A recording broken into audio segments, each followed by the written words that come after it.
Hi everyone! Today I will be telling you about another wonderful author and how some of his life experiences helped create these brilliant stories, which were written not only for children but grown-ups too.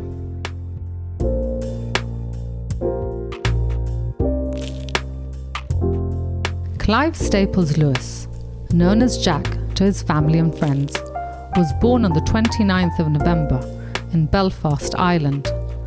The British writer is best known for his works of fiction.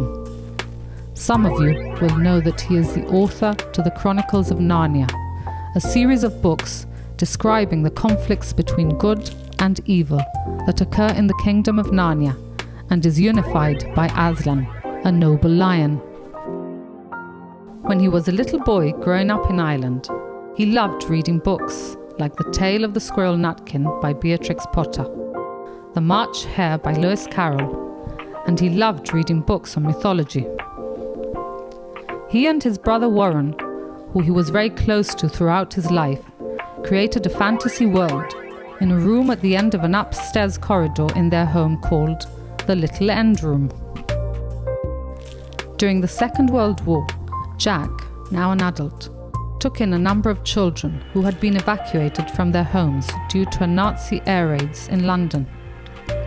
But as he didn't have children of his own, he decided that the best way to entertain them was to tell them stories.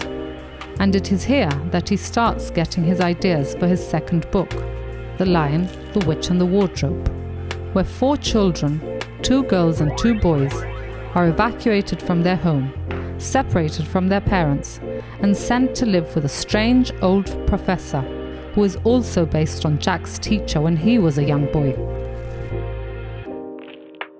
Chronicles of Narnia is a series of 7 children's fantasy novels and is considered a classic of children's literature. They were written between 1949 and 1954 and are C.S. Lewis's most popular works, having sold over 100 million copies in 41 languages. They have also been adapted several times, complete or in part, for radio, television, theatre and films.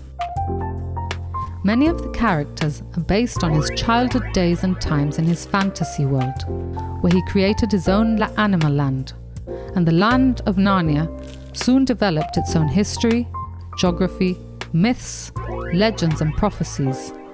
He created knights in armour, kings and queens, and the Kaya Paravel Castle, which has a clear resemblance to the ruins of Dunluce Castle, an area of Northern Ireland where he used to go on holiday with his mum.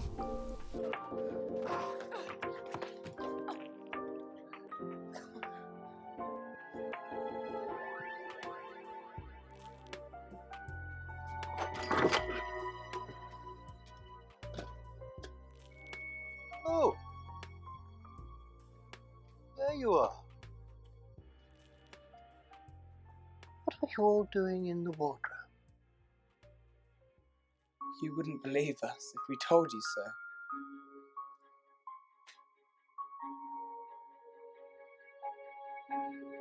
Try me.